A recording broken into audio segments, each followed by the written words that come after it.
Hey everyone, and welcome to The Explainer. Today, we're diving deep into two really pivotal chapters of the Quran, Al-Anfal and At-Tawba. And we're going to uncover some surprisingly timeless lessons about discipline, purpose, and what it actually means to be sincere. And that brings us to the big question, right? How can a text from the 7th century, talking about the spoils of war, have anything to teach us about trust, hypocrisy, and finding purpose in our lives today? Well, as we're about to see, the principles behind these ancient stories are way more universal than you might think. Okay, so let's start with the 8th chapter, Al-Anfal, which literally means the spoils of war.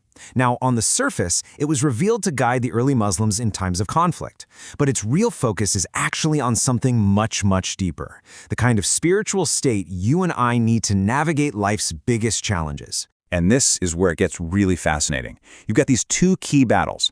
At Badr, a much smaller, totally outnumbered army won. Why? Because of their unity and their faith.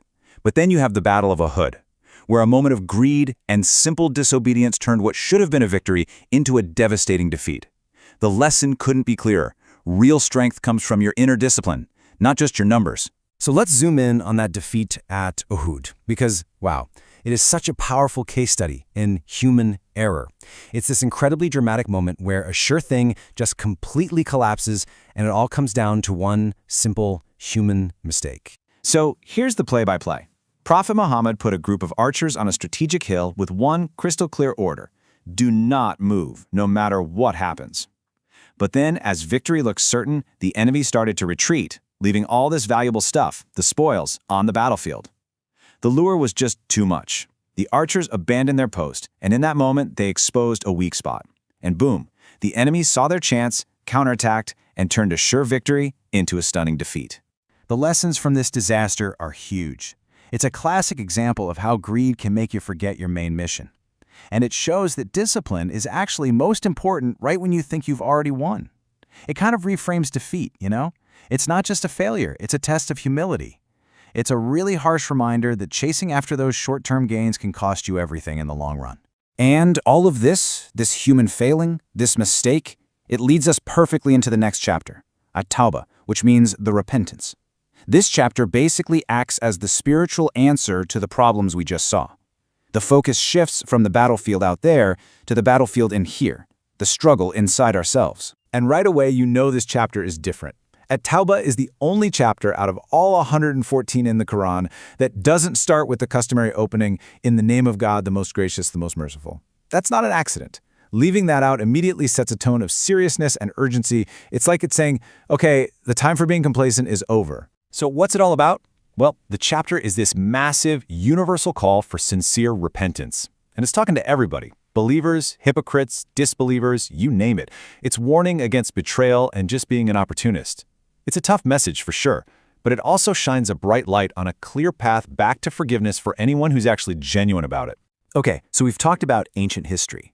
But how does this stuff, hypocrisy, repentance, justice, how does it actually show up in our lives? You might be surprised. We can see these exact themes reflected in some really powerful examples from history and even from the movies we watch. It proves just how timeless these ideas really are. First up, hypocrisy.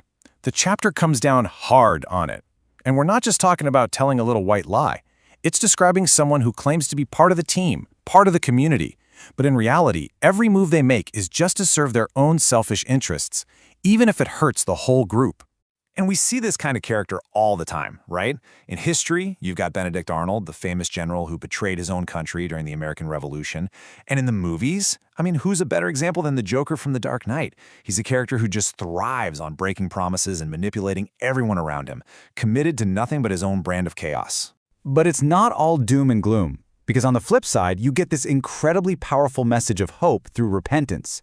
The core idea is that the door to forgiveness is always, always open. But, and this is a big but, it's not a free pass. It demands way more than just saying, "I'm sorry." It requires a sincere, internal change that leads to real, actual changes in your behavior. We see this kind of incredible transformation in real life with someone like Malcolm X, who completely changed his extremist views after his pilgrimage to Mecca, gave him a totally new perspective. And we see it in fiction too. Think about Tony Stark. He starts out as this self-serving arms dealer, but he becomes Iron Man only after he's forced to see the real-world destruction his own creations have caused. And finally, the chapter issues this powerful call to action. This isn't about just sitting back and believing quietly. It's about actively standing up and fighting for what's right, for justice and truth. It's a call to dedicate yourself to a noble cause, even when, especially when, it requires a huge personal sacrifice. I mean, this is the spirit of people like Nelson Mandela, who spent 27 years in prison but never, ever gave up his fight against apartheid.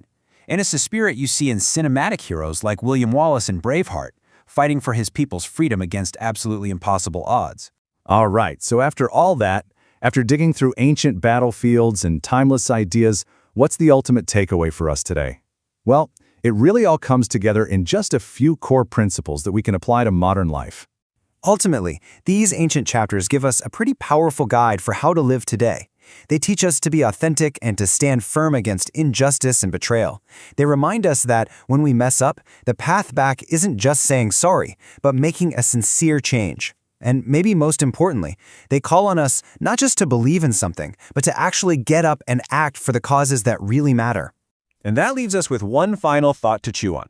The archers at Uhud were distracted by the spoils of war. And it really makes you wonder, doesn't it? In our own lives, what are the modern spoils? You know, the money, the status, the quick and easy shortcuts that distract us from our most important missions.